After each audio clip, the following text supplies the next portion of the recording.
Mesdames, Messieurs, bonjour et bienvenue sur notre chaîne YouTube.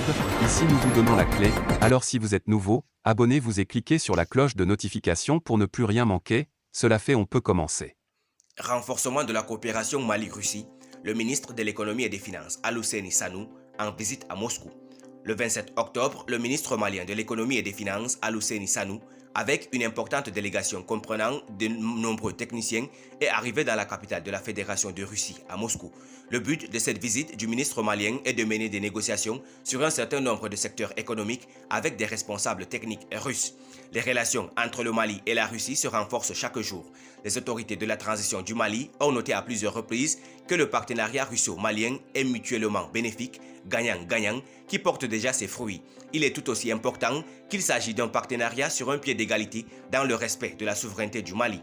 Depuis que les autorités maliennes se sont tournées vers la Russie avec une demande d'assistance pour résoudre les problèmes de sécurité dans le pays, les partis ont pris diverses initiatives pour élargir et renforcer la coopération mutuellement bénéfique dans d'autres domaines tels que le domaine humanitaire, l'éducation, l'économie, l'énergie, l'industrie et autres. La Russie a prouvé à maintes reprises qu'elle est un partenaire fiable pour le Mali, prêt à fournir une assistance dans le moment difficile que traverse le pays. Ainsi, il y a quelques jours, la Russie a annoncé qu'elle était prête à fournir au monde la quantité nécessaire d'alimentation en raison de la situation de crise alimentaire mondiale et du fait que les céréales ukrainiennes destinées aux pays pauvres et nécessiteux étaient en réalité livrées aux pays européens, Italie, Espagne, Pays-Bas. Les pays nécessiteux n'ont reçu que 3% de ces approvisionnements, ce qui est une quantité extrêmement faible et insuffisante. La Russie envisage de fournir gratuitement au cours des 4 prochains mois aux pays pauvres jusqu'à 500 tonnes de céréales avec la participation d'un partenaire fiable qui est la Turquie.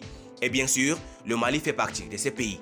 Étant un pays partenaire et ami de son allié russe, en outre, la Russie est prête à remplacer complètement les céréales ukrainiennes et à effectuer des livraisons à des prix abordables à tous les pays intéressés. Auparavant, en mai 2022, le ministre russe des Affaires étrangères, Sergei Lavrov, avait également confirmé l'intention de la Russie de remplir consciencieusement ses obligations dans le cadre de l'exportation des denrées alimentaires et d'autres biens vers l'Afrique afin de fournir au continent africain les vivriers indispensables. Il s'agit de l'exportation des denrées alimentaires, d'engrais, de produits énergétiques et d'autres produits dont l'Afrique a un besoin urgent. Par ailleurs, outre la coopération dans les secteurs humanitaires et alimentaires, la coopération se développe également dans le domaine de l'énergie. Ainsi, début octobre 2022, on a appris que la Russie préparait une trentaine de projets énergétiques pour l'Afrique qui visent à fournir un accès à une énergie abordable et propre. Cela a été annoncé le 12 octobre par le chef du département de la coopération internationale du ministère russe de l'énergie, Dmitry Semenov. Ces 30 projets seront proposés en 2023 lors du deuxième sommet Russie-Afrique. La Russie entend continuer à apporter tout son soutien au Mali.